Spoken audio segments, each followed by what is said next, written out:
What's up, you guys? Welcome to The Imagination. I'm your host, Emma, and today I'm honored to have back on the show podcast regular, United Church minister turned whistleblower, Canadian hero, humanitarian, loving father, published writer and author, public speaker and podcaster, documentary filmmaker, Nobel Peace Prize nominee, co-founder of the International Tribunal into Crimes of Church and State, righteous soul, and eagle strong voice, Kevin Annett.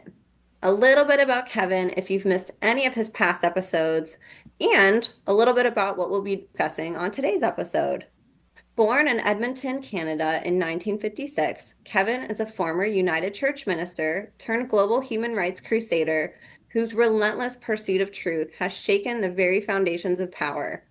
Known as Eagle Strong Voice, Kevin's life transformed when he uncovered horrific crimes at the Port Alberni Indian Residential School in the early 1990s. His refusal to stay silent cost him his ministry, his marriage, and reputation, and as the United Church and Canadian authorities blacklisted him. Undeterred, Kevin's courage ignited a movement to expose systemic genocide, leading him to confront one of the world's most powerful institutions, the Vatican. Kevin's groundbreaking work began with the 1998 Human Rights Tribunal in Vancouver, where he documented Canada's residential school genocide, forcing the nation to face its dark past. His award-winning documentary, Unrepentant, and one of his many books, like Hidden from History, The Canadian Holocaust, brought global attention to the deaths of thousands of Indigenous children, compelling Canada's 2008 apology. But Kevin's mission didn't stop there. In 2010, he co-founded the International Tribunal into Crimes of Church and State, uniting survivors across 26 countries to hold the Vatican, British Crown, and others accountable for crimes against humanity. His efforts led to the historic resignation of Pope Benedict in 2013 after the ITCCS convicted him of complicity in child trafficking and abuse. Now, Kevin has his sights set on exposing the shadowy Ninth Circle cult and its sinister leader, our current Pope, Pope Leo. Through the International Common Law Court of Justice, or the ICLCJ, where he serves as a chief advisor, Kevin is spearheading a 2015 criminal lawsuit charging Pope Leo with murder, conspiracy, and crimes against humanity. Drawing on chilling eyewitness testimonies, Vatican archives, and Interpol records, Kevin's investigation reveals Pope Leo's alleged role in ritualistic child sacrifice, trafficking, and drug trade cover-ups, implicating global elites like Donald Trump, King Charles III, Cardinal Dolan, whose name you've heard on this podcast before from Catholic school survivor Chris O'Leary's testimony, and even the CEO of Pfizer. Today, Kevin will be detailing these accusations, galvanizing a global call for justice.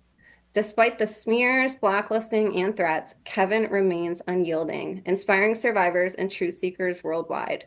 Kevin's radio program, Here We Stand, and the Republic of Canada movement amplify his call for accountability and grassroots resistance. Kevin is a beacon of hope, proving one voice can challenge empires. His fearless stand against the Vatican and Pope Leo calls us all to action, igniting a global movement for justice and healing.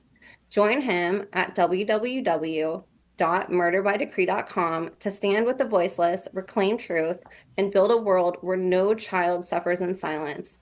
Together, with fearless leaders like Kevin leading the way, we can forge a future of courage, compassion, and unstoppable change. Before wrapping up the introduction of today's guest, I'd like to share just a couple quick reminders and updates. If you're interested in being guests on the show, if you wanted to share any information privately with me, or if you were interested in submitting a written testimony to be featured in a Substack article, you can reach out to me via email at imagineabetterworld2020@gmail.com or standbysurvivors@protonmail.com.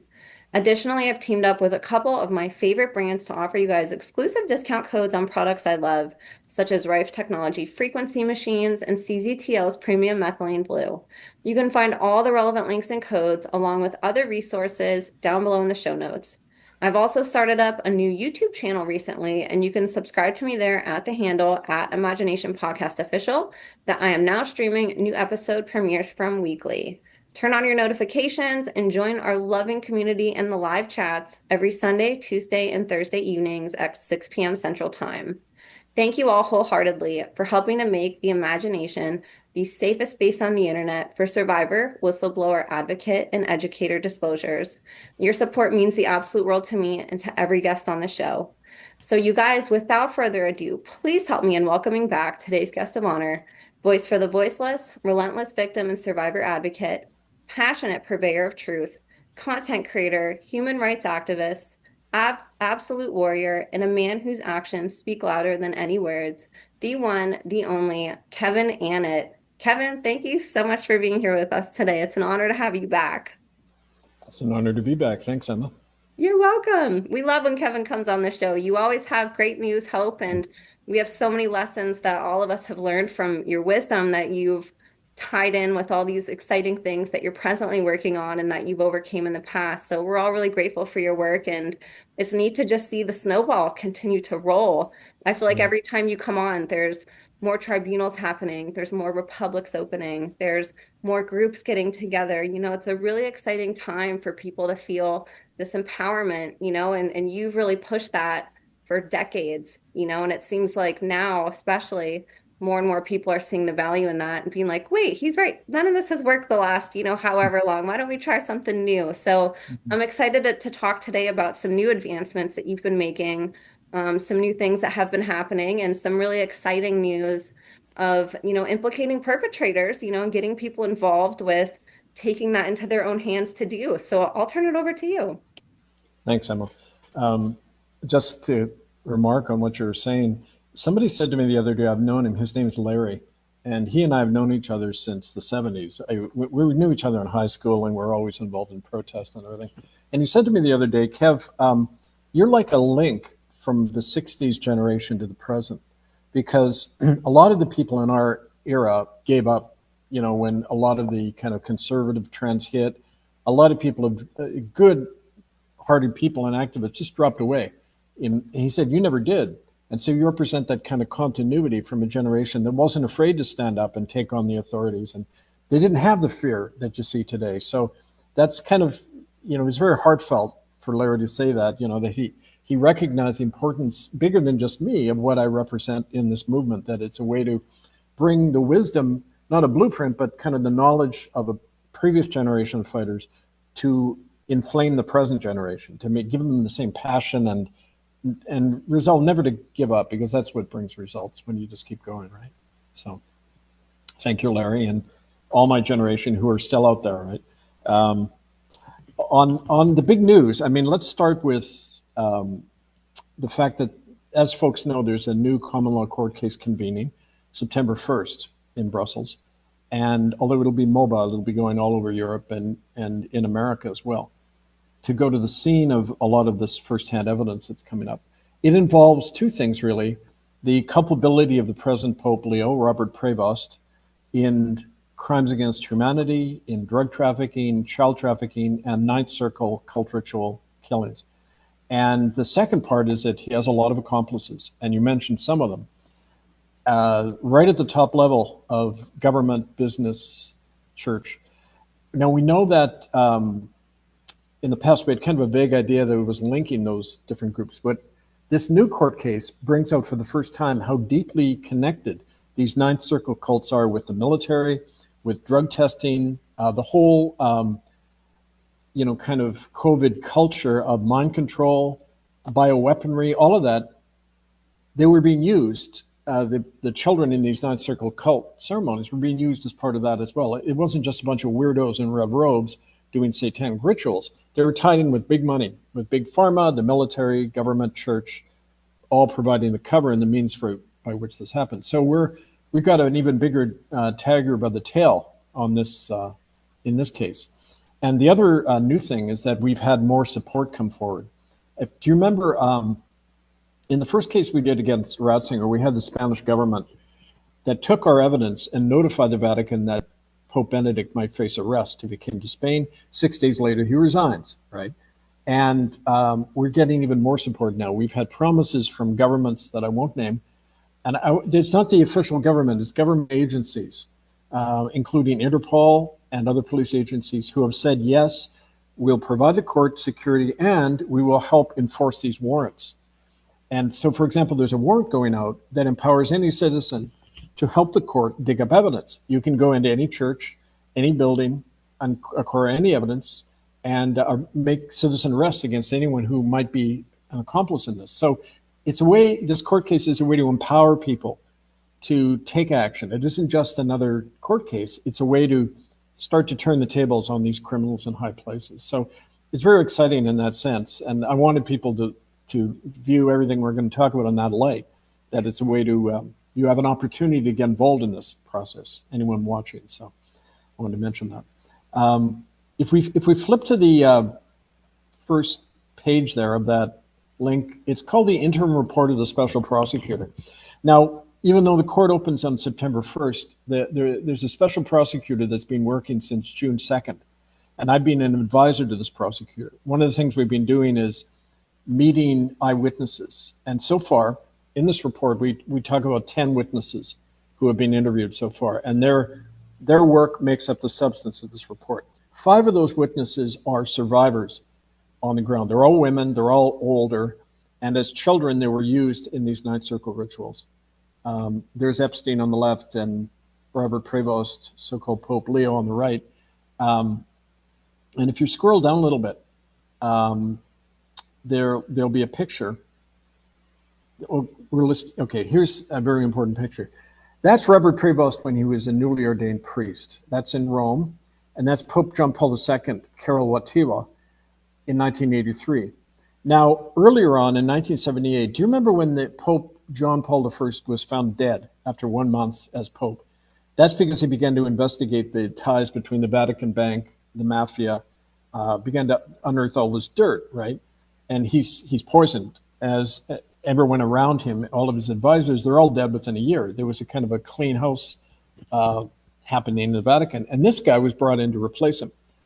Karol Wojtyła on the right is was a long-time member of the Ninth Circle. He began during World War II. He was with Ratzinger, the previous pope, or rather the pope that came after him, Pope Benedict. He was a member of what's called the SS Knights of Darkness, which was a satanic ritual cult within the Nazi movement with the SS.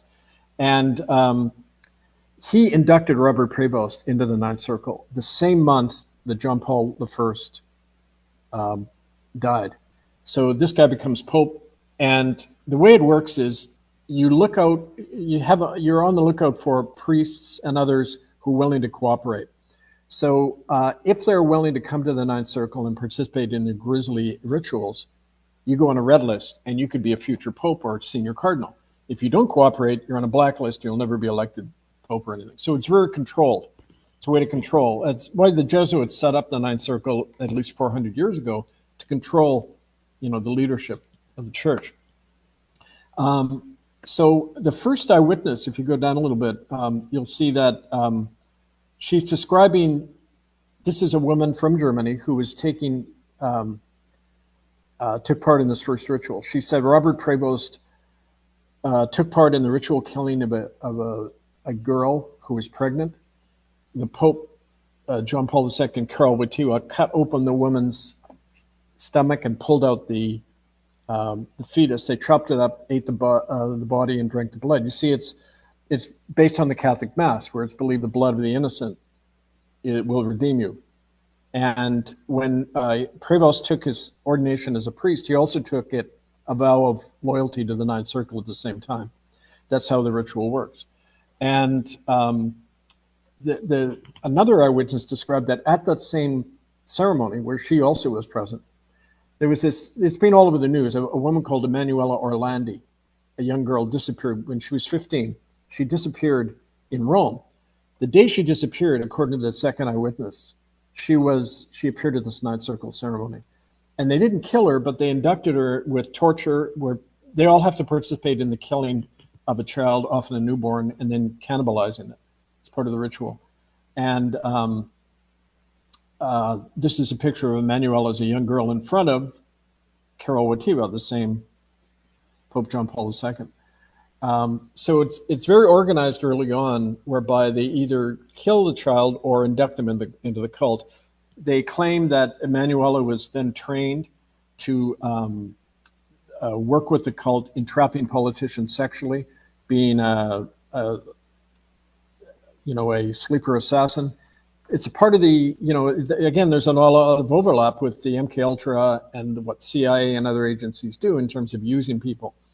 So anyway, that's some of that early testimony. Keep scrolling down.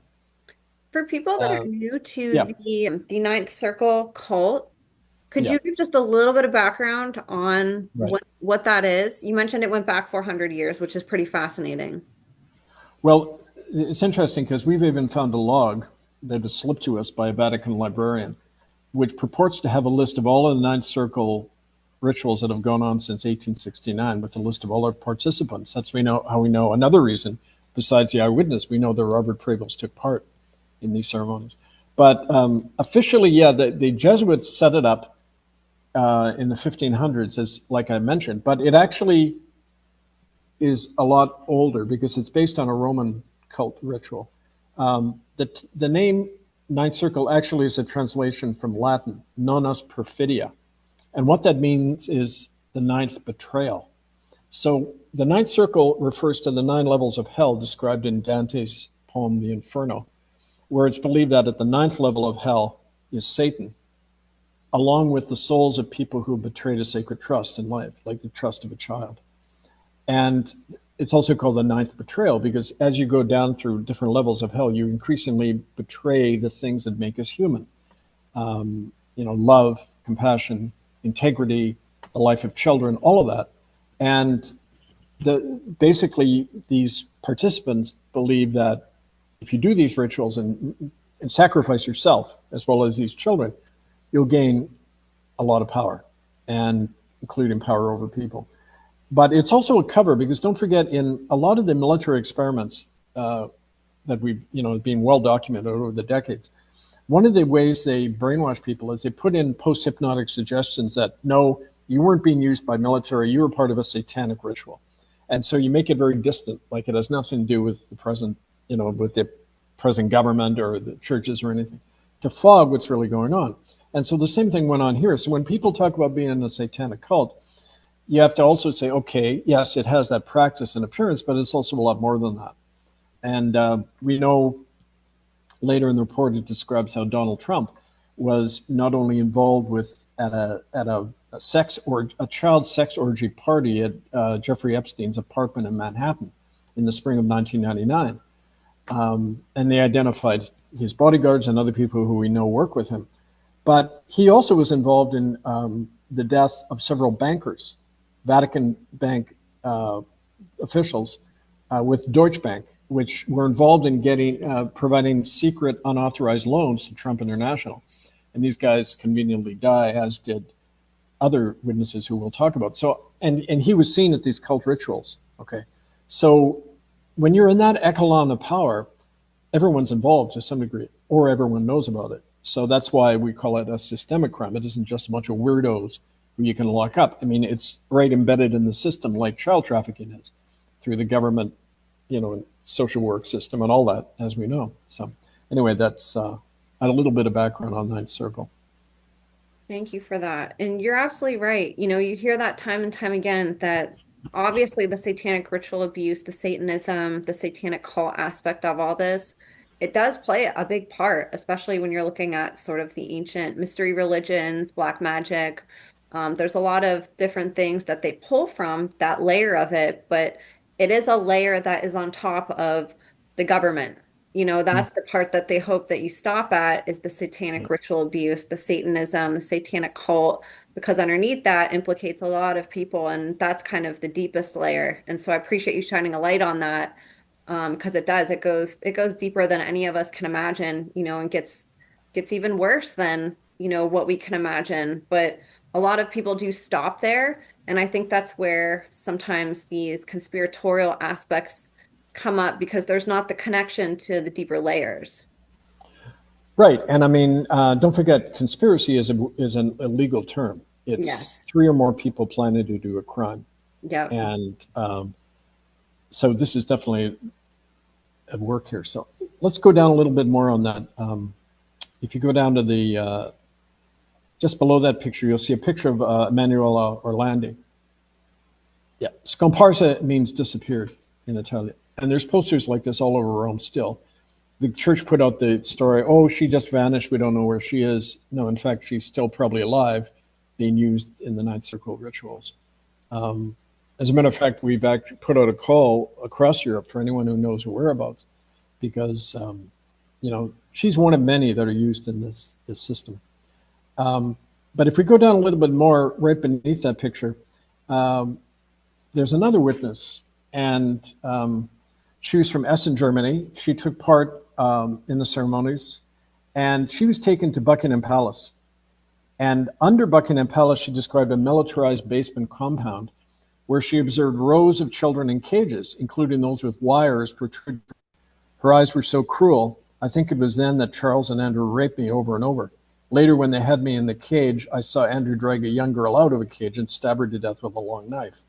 Now, that mentioning of butterfly, if you remember the early phase of the MKUltra experiments in the 1950s, they also called it the Monarch Butterfly Project, because part of the programming is you tell the victim that they're going to transform, like from a pupa, from a worm, a pupa, into a different creature, from a caterpillar into a butterfly, right?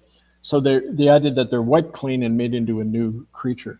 And that's really at the heart of really what's really being aimed at the whole population now, is you're erasing a former personality and you're creating a new one that's integrated into a massive machine complex. So you have no more individuality. And I think of that every time I ride on the bus, and every single young person is like that with their iPad, and they never look up, and they never take it and put it away in a bag. They're always holding it close to them, right? I mean, it's part of the thing that Ninth Circle and MKUltra was all about, using electrical energy weaponry to control the frequency of the human brain. So there is no more dissent. There is no more difference. It's all controlled. They found that electricity does that far more effectively than chemicals, or the earlier physical, kind of crude physical methods of mind control, like lobotomies in that way, which just destroyed the human brain. This modulates everybody on the same frequency. And that was one of the research aims of a lot of the programs connected to the Ninth Circle and these other agencies we've talked about, right?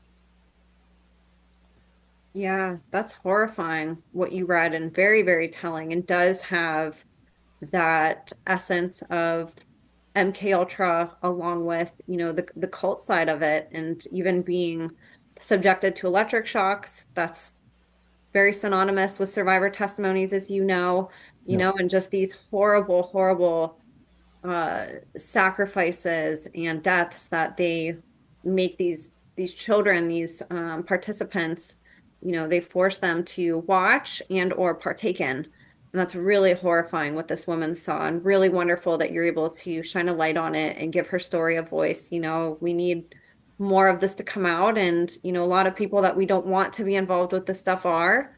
And so I'm really happy that people are naming names. And I think this one will shock a lot of people to, a lot of people idolize Trump to a degree, whether that's actual idolizing or, just really having hope that this man is going to change things for us, and it's really sad that there's a lot more witnesses coming forward and survivors and victims that are saying a lot of these same things, that they've been so scared to come forward, but that it's yeah, time now, and right. it's incredible that you were able to get some witness testimony Well, as well. the very fact that people look to a father figure or a leader figure to lead them to some imagined utopia, that's part of the programming right there. The thing about sovereignty and self-governance, we don't need leaders, especially oligarchic billionaires who tell them, who's lived their whole lives for themselves. Why would they suddenly be interested in humanity? I mean, it's part of the fact that we're already pre-adapted to be slaves. But the thing about Trump is that, yeah, in the report, now this is not just eyewitnesses who were there. This is, I mentioned the 5 witnesses who are survivors of it. The other 5 are people like, there's an Interpol officer who's still at work, who's been accumulating this stuff for years on the side, unofficially. There's a member of the Italian government, a retired member of the Vatican Bank, and other people who witness these things personally. And one of the things, this picture of Epstein and Trump, it was taken just before an incident where witness B, as we describe her, was taken to a child sex orgy at Epstein's apartment in Manhattan. And there she saw, let me just go up a bit. Okay. She was flown to New York City, used in a sadomasochistic sex orgy involving children at Epstein's high-rise apartment. She says that among the participants in the orgy was Donald Trump. She states that in one of the rooms, which looked like a studio, a snuff film was made in which an Asian girl about 5 years old was raped and tortured to death. Witness B was forced to watch the killing by one of the men who had accompanied Trump to the orgy. Quote, he seemed to be like a bodyguard. He was a very evil-looking man who was armed. Trump called him Keith. Now, if you go right to the bottom of the, you'll see in the footnotes, footnote number 2, there's a picture. So go right to the very bottom of the article. Yep. There, go up, there he is. Footnote 2. The Keith who accompanied Donald Trump to this child sex orgy is, in all probability, Keith Schiller, the man below, chief security advisor and bodyguard to Trump and former director of Oval Office operations. At the time of the incident described by Witness P, Schiller had just been hired by Trump as his chief bodyguard after he had worked as a Manhattan cop. Schiller was named by Stormy Daniels in her court case as a disgusting pimp for Donald during the lawsuit brought against Trump by Daniels. Now, more on what Trump's implication in this. If you go back up to that picture of him and Epstein, they've had a long relationship. And in fact, there was a woman, Virginia Gifford, who worked at Trump's Mar-a-Lago residence as a spa attendant, and she was raped there by Epstein, according to Second Circuit Court of Appeals documents filed in 2008. Now, Virginia Gifford was an eyewitness, but she died this year on April 24th, alleged suicide, even though she was right in the midst of custody battle for one of her children. Not a normal time where you would kill yourself. She claimed that her linking of Trump with the raping and trafficking of children was stricken from court records. And don't forget, Trump recently stopped the release of the Epstein files because he's implicated. He naturally didn't want that stuff coming out. But it goes beyond him as an individual because you see, Trump International has been laundering money through its bank associates for the Mexican drug cartels for many years. The drug cartels are involved in human trafficking. So this whole big push about hysteria about immigration and deporting people, the thing to realize is that it's an aspect of the human trafficking industry. People often aren't deported. They're stuck in the private prison industry that he personally profits from. Trump's Attorney General Pam Bondi is a former lobbyist for the private prison company, GEO. So these people are making money off all the immigrants because don't forget they separated the children. Remember the controversy about he insisted on the children of immigrants be separated in a separate prison away from their own families? Well, that's because they can be trafficked more easily that way. And it's all tied into the, again, these ninth circle activities. And so we're talking about big money, in other words. It isn't just about a bunch of weirdos. It's tied in, which they are, of course, but it's tied into big money, big politics. And so more on that, I just want to talk on some of these other witnesses. There's a map. If you look, scroll down a little bit. One witness C is an insider with the Vatican. He provided this schematic map of where this ninth circle ritual occurs in the basement. It's actually right under St. Peter's Square, under this obelisk in the middle, which I think is an energy reversal thing. It's right above. If you look on the map, there's a section U, and that's called the Tomb of Lucifer. It's where all the ninth circle ceremonies take place. And what's interesting about it is that it's and there's a colored map beneath it with a close-up. It's pre-Constantinian, which means it's from Roman times. It's very ancient. And it's exactly where you see the purple area and Tomb U That's from Roman times. That's before the church was even invented. These are Roman, this was an early Roman ritual where you take children and animals and sacrifice them certain times of the year for the crops or whatever, right? So these are ancient Roman practices adapted into Catholicism and, you know, the modern era.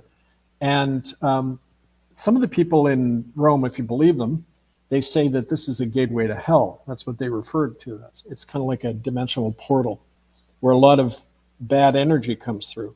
And it's fed literally by the blood of the innocent that they sacrifice in that tomb you.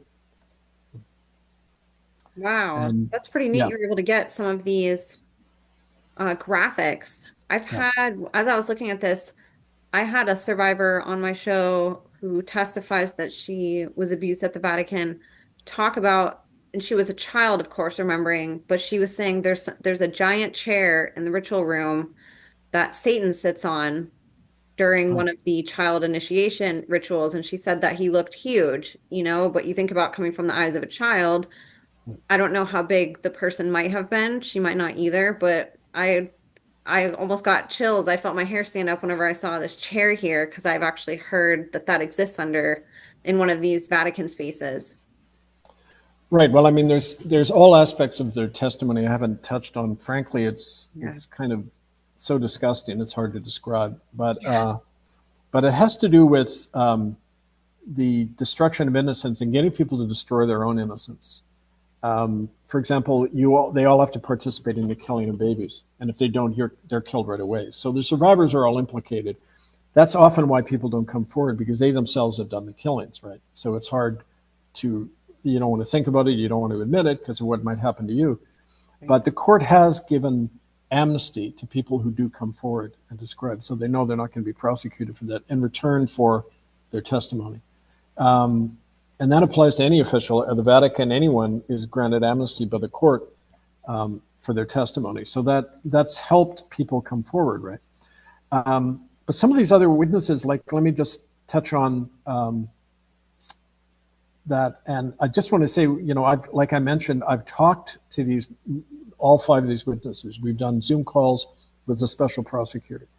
And I know, having worked with survivors for many years, you can tell in someone's eyes, you know, they're Yes. not looking shifty-eyed. You can tell the emptiness, the horror, the despair in their eyes that this is real. These things are very real. And, you know, and so the other witnesses who weren't victims, but who were part of it, one of them was working with the support group around the Ninth Circle. So he sets up safe houses. He buys off the police. He gets rid of the remains, that kind of thing. One of these people has come forward as well. And interestingly, he mentioned the whole pharmaceutical connection in that he had met with a research scientist for Pfizer who was involved in using children in drug testing protocols, including, you know, the nanoprobe experiments and things like that have been done to perfect the COVID shots and all that stuff. He said that the CEO of Pfizer, a guy called Albert Bourla, is personally acquainted with the fact that children are used and killed in these experiments. He's approved it. He's also approved, because they're closely connected to the research facility in China at Wuhan. Pfizer knows that a lot of the people used in these drug testing experiments are political prisoners in China, you know, that are just brought out and used and killed. These guys know all about it, and they approved it, and they're, you know, so I mean, the web of complicity goes a lot further than just the church and the government, right? It involves a lot of these. And, you know, it's the amazing thing is how institutionalized it is. When you first start looking at child trafficking or something, you realize, well, these people wouldn't have done these things unless they knew they were protected, right? And there's that whole infrastructure backing it, which makes it at first impenetrable. You can't really see it going on unless you get an insider to come forward, and that's what's begun to happen. So that's the power of this court case, right? Incredible. So, a final thing I want to mention, because I talked about it earlier, Witness G, he's an employee of the Vatican Bank, who was a liaison officer with the Deutsche Bank, one of the Vatican Bank's chief partners. Now, this witness has personal knowledge of the murder of 2 Deutsche Bank officers, and their pictures are are in the, if you go down a bit at point 7, just below that, the 2 Deutsche Bank officers murdered were Thomas Bowers and Valentin Brockschmidt. And they were killed by that guy, the first guy at the top. His name's Domenico Gianni. He's the head of Santa Alianza, the guy above that picture. Right, that's him. Santa Alianza, it's called the Holy Alliance. That's the name for the Vatican Assassination Bureau. And they're the ones who killed John Paul I. They probably have been the ones who killed some of our witnesses. I suspect that when I was poisoned in the summer of 2021, they had a hand in it because it had all the earmarks, you know. And so this guy put out a hit on the people below him. That first one, Valentin Brockschmidt. Let me just describe these guys.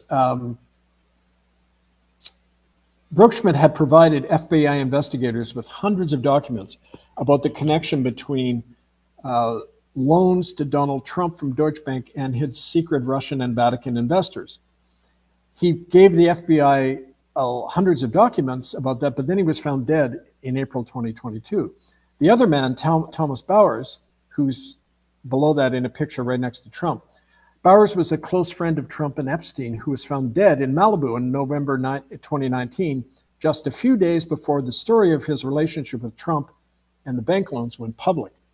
And according to Witness G, quote, Deutsche Bank has heavily underwritten the criminal operations of the church for many years.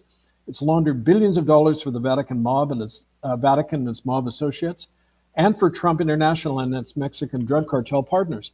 Bowers was about to start talking to the feds about what he knew. Subsequently, I learned that both Bowers and Brockschmidt had been killed by Santa Alianza assassins, as ordered by Domenico Gianni, who was a sworn agent of both Pope Francis and Pope Leo. So, you know, I mean, that's, well, on a final note, right at the very bottom, there's a picture of one of the places, this, right there, if you go up a bit, right, that's a guy called Philip Boeselager. He's a member of the Ninth Circle. He looks fairly creepy. Yeah. Several of the witnesses knew this guy. The Boeselager estate is near a place in Paderborn, Germany. And it's a place where he's an ex-Nazi officer. On his estate, a lot of these killings happened. One of the German witnesses, this older woman, said that as a child, after she was inducted into the cult, her sister had been tortured to death in front of her. Then she was used in the cult, taken to the Boeselager estate here, and they had her in a room where she helped. There were all these children in cages, and they were removing blood from them. Lots of blood taken out all the time. They basically bled them to death, and they said the blood was being used by pharmaceutical companies and the military for experiments. That's all she was ever told. But it took place right in this Boeselager estate, and this guy was an active participant. He knew a bunch of these cardinals in the area, Catholic cardinals who were part of it.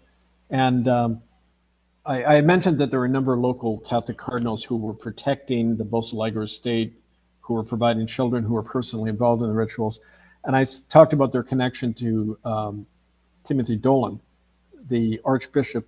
He's now the Archbishop of New York, a close personal friend of Trump's, a participant in the Ninth Circle, and the one that Trump wanted in as Pope. He was really pushing to have Dolan nominated. Instead, Robert Prevost got it. We haven't talked about Prevost much, so I do want to mention some things about him, some more things that have come up, because I wanted to show the whole context, and then we'll talk specifically about Prevost. Although before that, you said you knew somebody who knew about Timothy Dolan, and you might have some info to share about that. I definitely want to introduce you to my friend Chris. I've had him on my podcast. He is from St. Louis, grew up in St. Louis, and had experiences with Cardinal Dolan while he was at a lower level here in St. Louis, sort of getting his start. And this was many, many years ago, a few decades ago, when he was in school. Cardinal Dolan helped the cover up of his Catholic school abuse, where he believes that he may have been programmed, but went through extreme sexual abuse in these churches out here, these Catholic schools.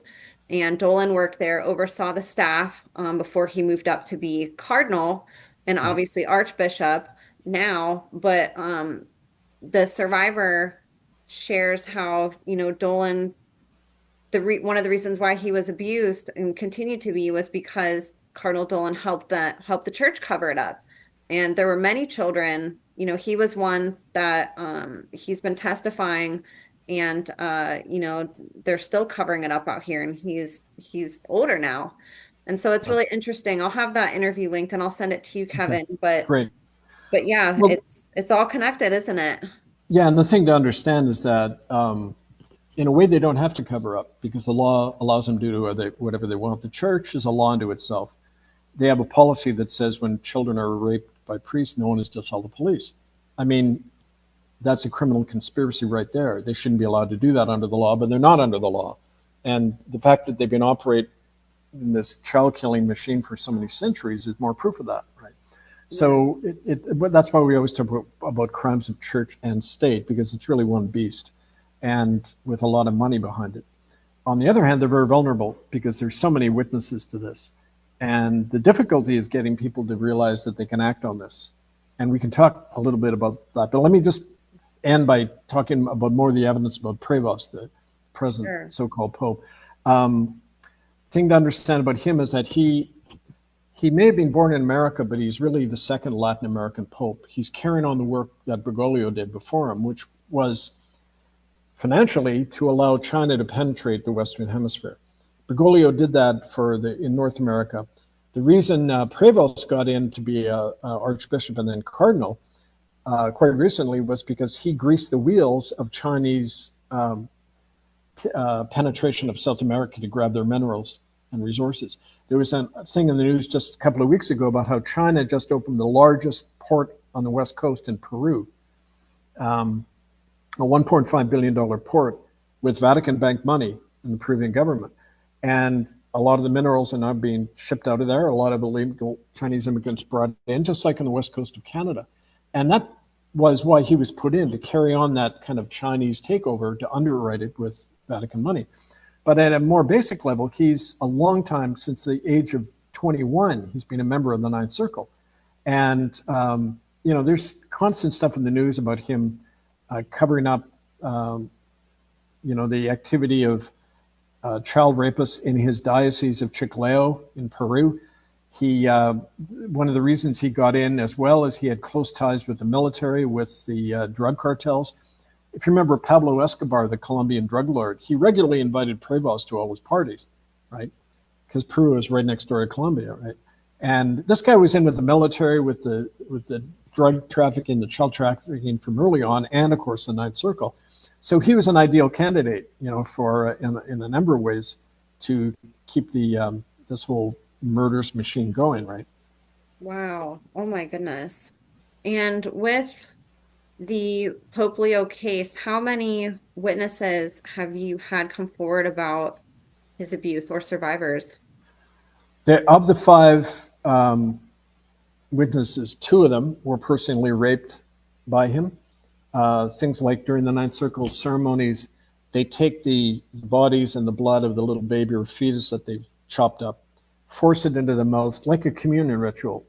They force it into the mouth and into the vagina of these young girls, and torture them and beat them and do all sorts of other things to them. And two of them that they saw him. They've identified him positively from pictures. They've described more information about him that we can't release because it's involving other witnesses who we're still interviewing. But it'll all come out. Like I say, September 1st, the court is going to convene. Summonses are going to be issued against him and a lot of his accomplices.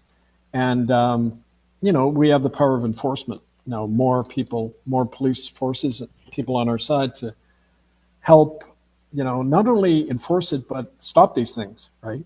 Because that's the purpose of this whole thing. To me, it's not just horrible information. It's a way for people to take action to stop these things happening in your own neighborhood. Wherever you live, it's likely going on because it's happening throughout the whole Catholic network all over the world. Yes. And going back real quick to the other survivor that I had just talked about, Chris O'Leary, who talked about his abuse by Father Valentine here at Immaculata Church in St. Louis. One of the things that he was convinced of, I'd love to hear your perspective on this. After what he went through and watching Cardinal Dolan climb the ranks, he believes that that's how you get into these positions is by helping and proving how you can not just abuse, but keep secrets and allow the abuse to continue underneath you. And he believes that that's how these popes and these archbishops and cardinals get into their positions is they excel in helping keep the secrets of these cults. Well, that's right. And don't forget these ceremonies are all filmed. That's another aspect. One of the people, the insiders, confirmed that it's all filmed because they sell it as snuff films. You know, they make a lot of money selling the ritual killing and ripping apart of children as a, you know, as a snuff film within the Catholic Church and other circles. And it's like in any hierarchy, you know, that it's like you're put through a series of tests, and people with integrity and honesty and humanity are weeded out very quickly. Like what happened to me in the United Church. I remember that story of a woman who had, at one of the first forums we ever held in Vancouver on the residential schools, on those death camps, a white woman stood up and said, I worked in the Alberni school. I stopped a little girl from getting killed because a matron was beating her to death with a piano leg. But I was fired rather than the woman killing the child because the woman who was trying to kill the child played the organ in church on Sunday, so they couldn't lose her, right? So it shows you the mentality. If you serve the machine, you're in. And if you object, if you have inhumanity, you're forced out. So that means that the people left all have an interest in keeping the secret, keeping it quiet. And they know they're on film. They know they're implicated personally. Why would they talk? If they shut up and go along, they're going to be rewarded. And they get to wear white robes and look saintly when they've got the blood of children on their hands. I mean, it almost is a metaphor for the hypocrisy of our whole culture, right? And I think that's why when you ask people to get involved in stopping these things, there's an automatic aversion to doing it because of the level of fear. They think, well, what's going to happen if we take on the church? I mean, aren't we going to get in trouble? Not, they're killing children. We have to stop it, right? I mean, it's hard proof again that this stuff is going on. So that's why you have to lead by example in this. And that's why I like talking about what we were able to achieve in Canada, because we showed that it's possible to stop these things and bring out the truth and save lives, right? Absolutely. Yes. And, getting to see sort of how this web works too, you had summarized in the beginning, government, big pharma is involved with this. Obviously, you have names too, but I'd love for you to share a couple of the other people involved in this and kind of, you mentioned the CEO of Pfizer. I'd love to hear how some of these other aspects, how big pharma's tied into this and, their part in partaking in these types of abuses to show people how spread out this network is. Yeah, well, I did mention Mr. Borla. He's head of the CEO of Pfizer, and he personally approved the use of children and prisoners in the drug testing, even though there's a picture of him if you scroll down a bit. He looks very creepy, but there's not only Pfizer, but all the big pharma companies like GlaxoSmithKline, Eli Lilly, Novartis. They were all working for many decades with the churches. They had agreements. I know in America there's a thing called the Fund for Theological Education. A lot of the Eli Lilly started it, but big pharma all contribute. They fund the theological colleges where they train clergy. In return, the church provides children out of their orphanages, their hospitals, and that for drug testing and for other things.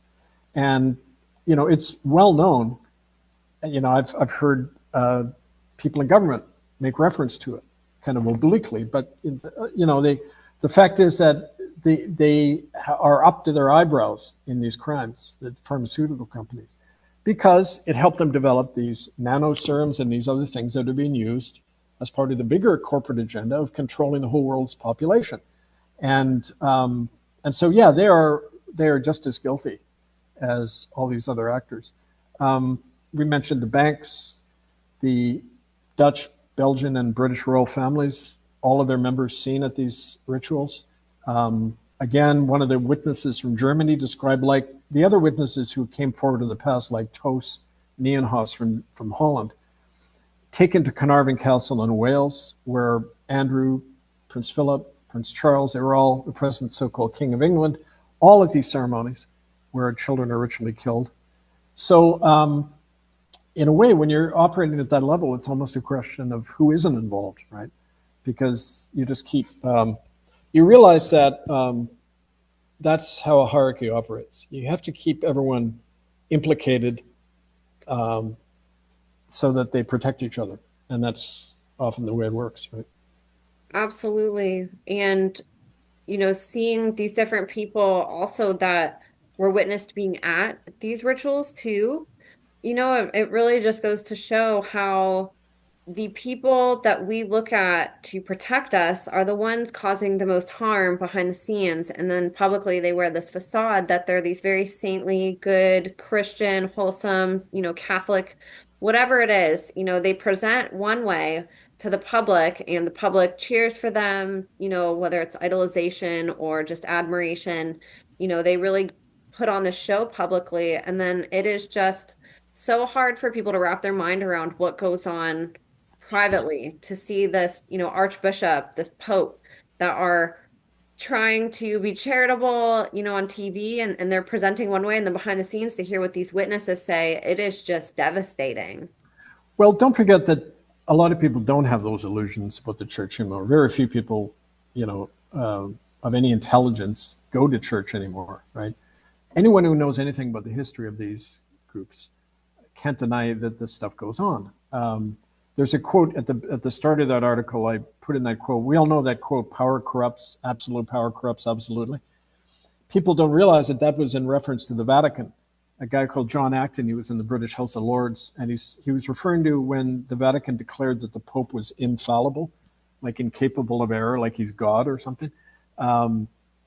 He said, "I cannot accept your canon that we are to judge Pope and King unlike other men, with a favorable presumption that they can do no wrong. If there's any presumption, it is the other way, against holders of power, increasing as the power increases. There is no worse evil than when the office sanctifies the holder of it. Power corrupts, and absolute power corrupts absolutely." So as soon as you set anyone up as unaccountable, it's a breeding ground for corruption, because they know they can get away with anything. And that's true not about these so-called popes and kings, who, when you think about it, are just absurd. They're clowns walking around with crowns on their heads, right? And, so what? But at any level of power, it all operates that way. And I know my brother and mother, who my mother's dead now, but my brother and her were involved in the business world in Vancouver. And they would come home and describe what went on, like how a government cabinet minister would show up for his check. He said, "Any legislation you want, just write me a check, $10,000, it's yours." And Bill, my brother, would say, there's the way the world operates and then the way everybody thinks it operates, right? About elections and accountability and, all this. And it's all about money. And he was kind of contemptuous of me that I still had, some belief in humanity, But the point is that at that level of power, anything is permissible. And the bigger the crime, the more you have to look saintly, right? I mean, that just goes, why would a guy have to walk around in a white robe all the time? Why don't you see a pope in sneakers and T-shirts, right? Yeah. Well, it's because part of the programming, And to even compare yourself to God should be, to any Christian or anyone, should be blasphemy right there, because, I thought it was supposed to be just God and humanity, not intermediaries, right? Like, so that's the big charade of religion, and that's why religion is the best medium for crime, because people are already brainwashed to believe what they're told, but they can hide. The biggest money launderer in the world is the Vatican Bank. The most violent institution in history is the Catholic Church. Just do the body count. So we have to just present those facts to people and deprogram them, and that's part of why we're doing the show today, right? Yeah, exactly. And you shared about those videos being used on the black market, for selling them to people who have those different fetishes, the snuff films and, the money. But you see also, how implicated could somebody be if they tried to fight against this, and now they're on video at a ritual that somebody could leak, on the internet and show, Hmm. oh, look what this person's partaking in. You see also the binds that it has on these people who climb up on those levels and partake in this bribery, blackmail, and pedophilia. It's really how everything is run. And it's like the binds that keep everybody in these systems. I remembered a quote from one of these witnesses. It's actually at the start of the article. You're referring to when Robert Prevost was killing the child. He said, he was smiling the whole time he was strangling that little boy like he knew he would get away with it. It was like watching the devil. And one of the things that the same eyewitness saw, they saw Ratzinger, former pope, take gasoline, put it all over the body of a young Jewish girl, Eloise Schwimmer, her name was, burn her alive with gasoline. He liked to do that to Jewish children. Obviously, he was in the Nazi cult, right? And I mean, when you hear about that, how could any human being burn alive a child in front of them? Well, I mean, they're not human, but I often, when somebody in a recent interview said, are these people human? I said, well, maybe that isn't the question. Obviously, they're inhuman. But the real question is, are we human? Because what human being will stand by and let this happen to children? You don't worry about your safety. You just do whatever is necessary to save children's lives. Because if you don't save our children, we will have no future as a species, And I think that's one of the reasons they so much assault goes on children, because it so traumatizes the population at a young age that they can't resist tyranny. And that's why it serves every ruler. That's why all these agencies work together, right? To keep us enslaved that way. Yes, absolutely. And he does have on the website, murderbydecree.com, I'll put the interim report in the show notes for you guys, but you guys can actually go through this. No, It's online, please it's do. public. You guys can go check it out. He does list all the names. Any other names in here that you think would be valuable for people to know or that are big parts of this investigation that you're leading? Well, the ones that are named, Robert Prevost, of course, Donald Trump, King Charles, Prince Andrew, Timothy Dolan, Pietro Parolin, he's a senior cardinal in the Vatican who was present, Bernard Marx, Cardinal Munich, Franz Hengsbach and Lorenz Jaeger, also Catholic cardinals in Germany, Jeffrey Epstein, Borla of pharmaceuticals, lots of other people. But those are only the ones that were named initially, as we wanted to release what evidence we could, because a lot of us are in danger, in doing this stuff. And as we learn stuff, we want to get it out there in case it's lost prior to the court case. So, Absolutely. yeah. And it seems like there's a lot working on your side. You have obviously witnesses that are coming forward. You have researchers and other people who are corroborating and helping connect these dots. You have your Mhm. experience in bringing all of this together and pursuing justice. But what challenges do you face? What things could get in your way of doing this? What obstacles do you have? Mostly the people around us, people's unwillingness to help, because this has to involve a lot of people. It isn't just, Kevin's going to rescue you. It isn't about a court case. Okay, so we get a verdict. It has to be enforced by people in the community. That's like, for example, of course, not attending or funding the Catholic Church or these other churches. It means making citizen arrests on these people who we know are harming children. And you just have to scratch the surface and you'll see who these people are. I mean, I get emails all the time. I just got one from a woman in Salt Lake City who named all the child traffickers in the Mormon church, right? And the senior, they call him the prophet, Russell Nelson, seen at these ceremonies. Like we had talked about the Mormon Catholic link, Mormon Vatican link before, but it's everywhere. And people in their own community have to resolve to educate and take action to stop these things.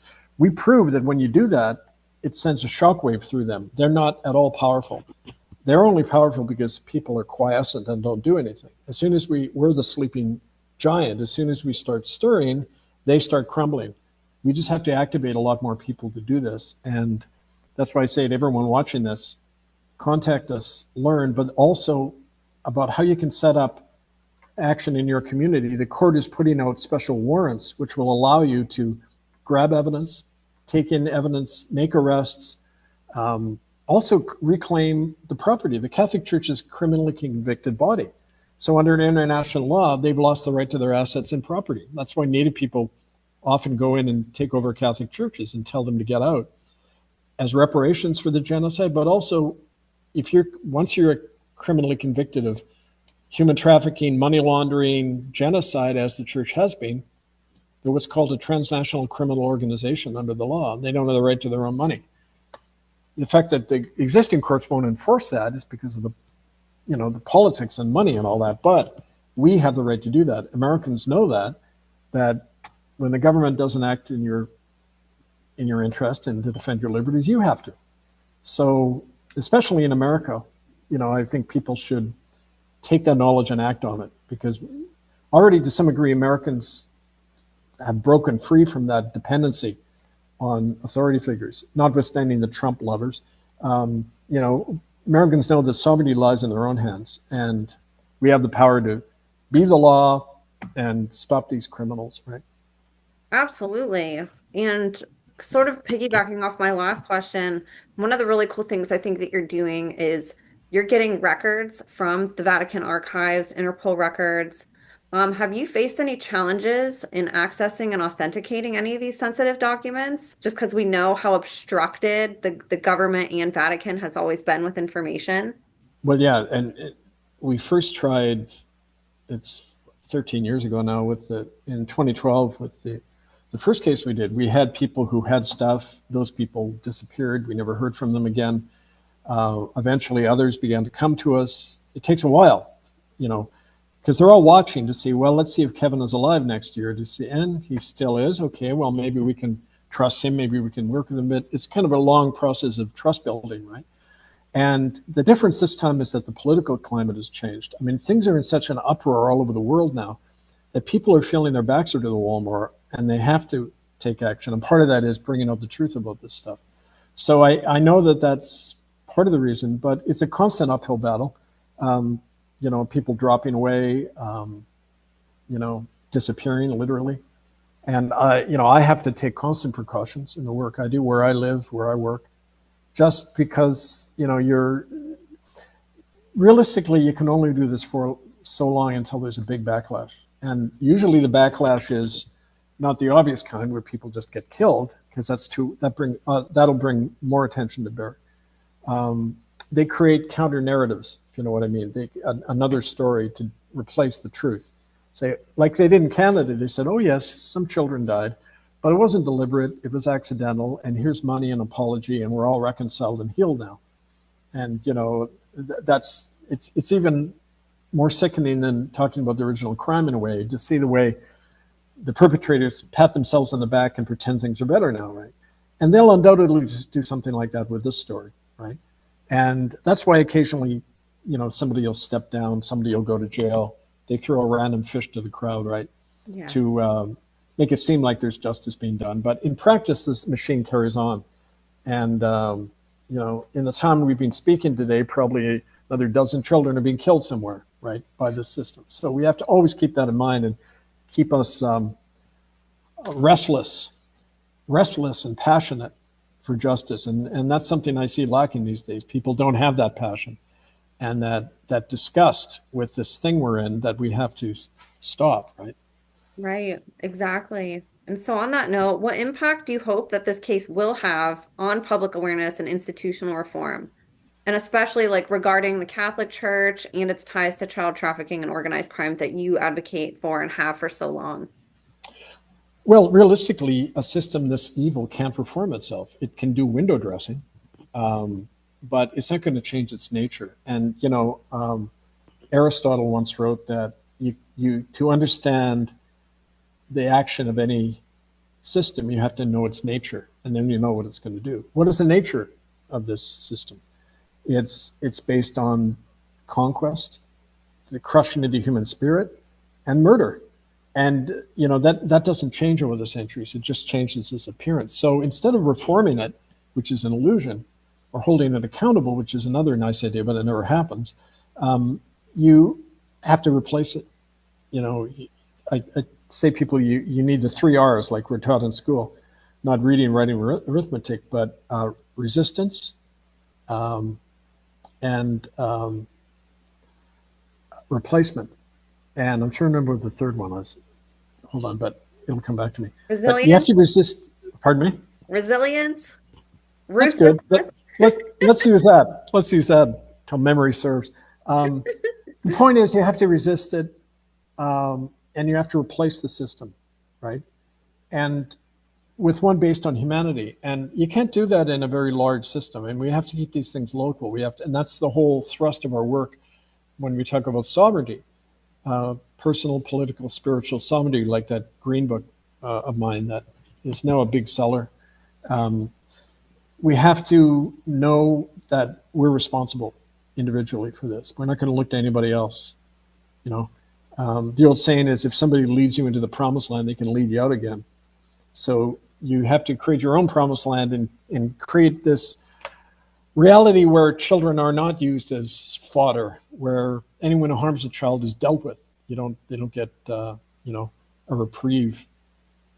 And so I think that that's really the cure for this is that it's a transformation of the system, not fiddling with the scales on the dragon, so to speak, right? Right.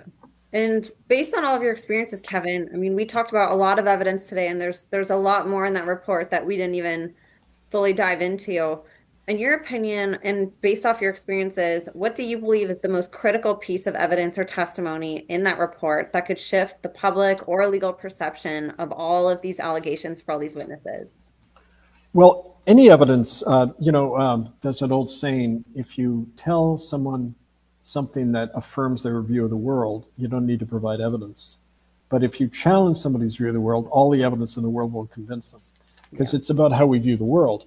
And damning evidence is that log from the Vatican showing the long list in Latin of all the participants in the Ninth Circle. Eyewitnesses who describe, they don't know each other, but they're describing the same thing with the same people.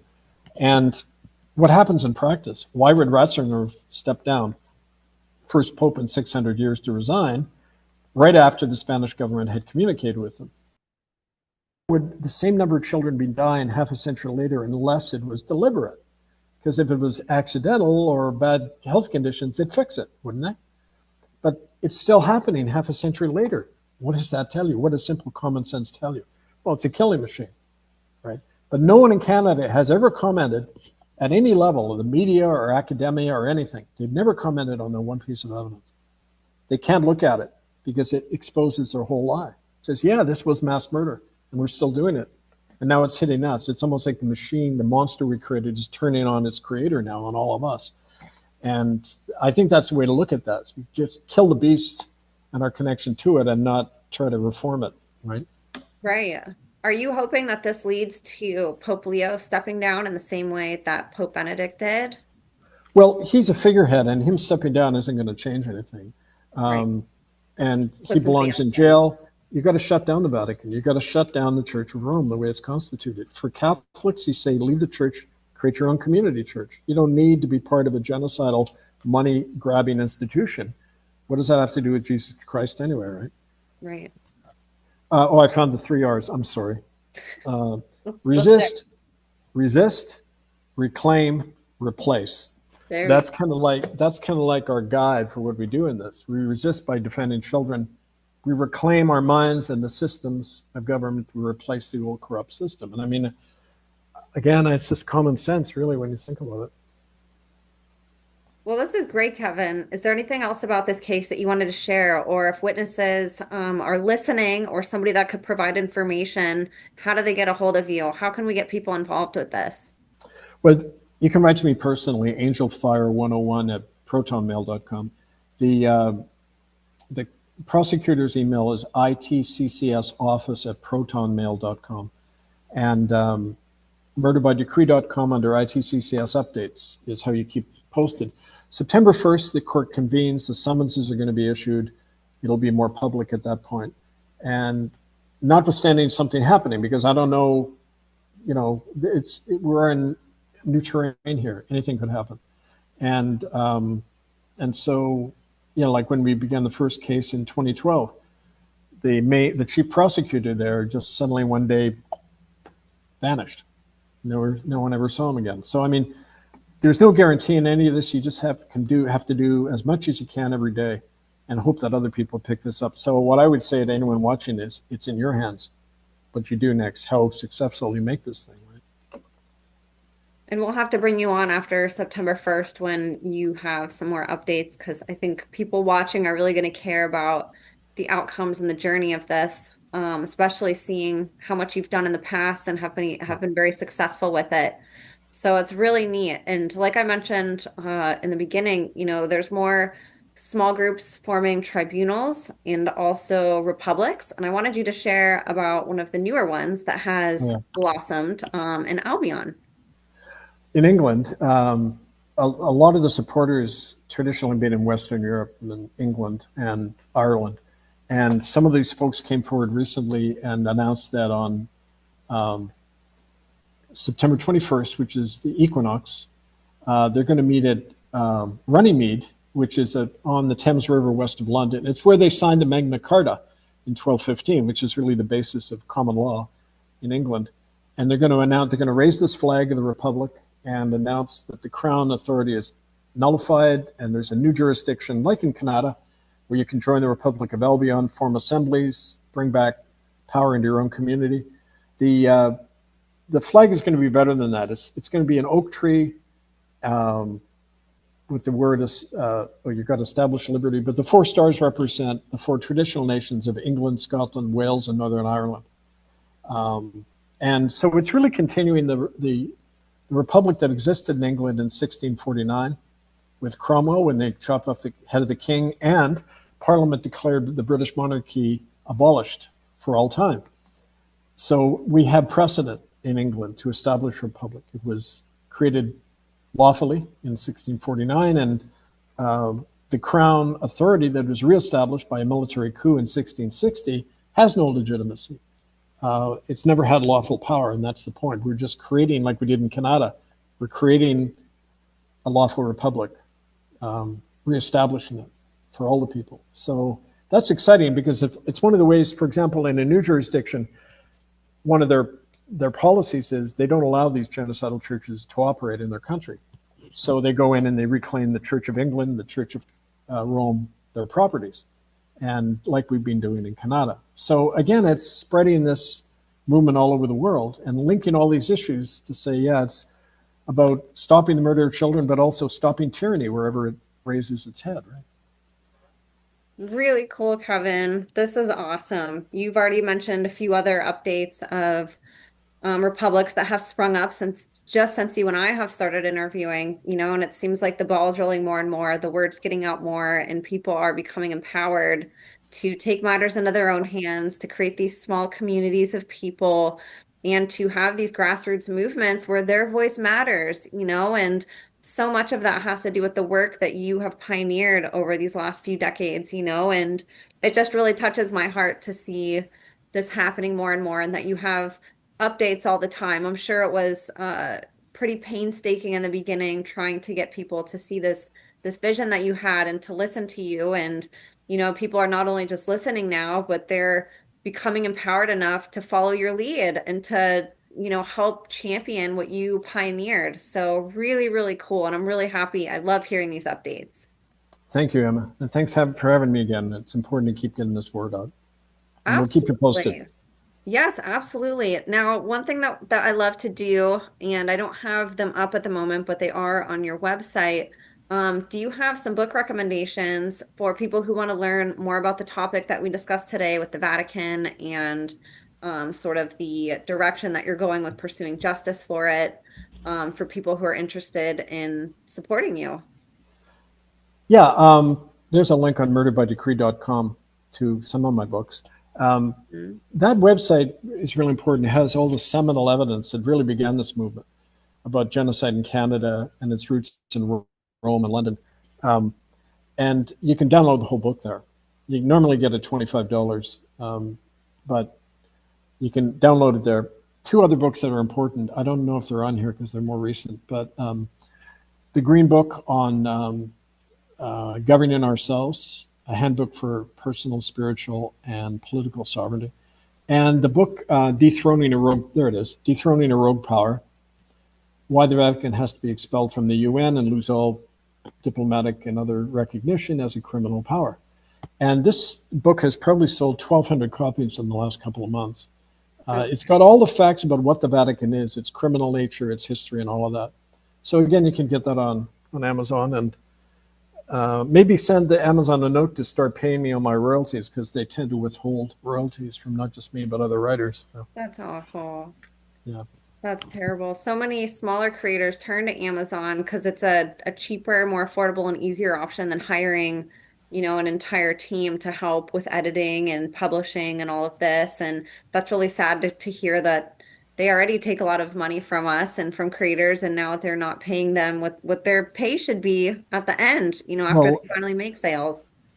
I'm sure their corporate lawyers think, oh, what a great group of people to take advantage of, because they're just poor and on their own. They won't be able to hire a lawyer. We'll just rip them off some more easily, right? I mean, that's part of the mentality that we have to fight all the time, right?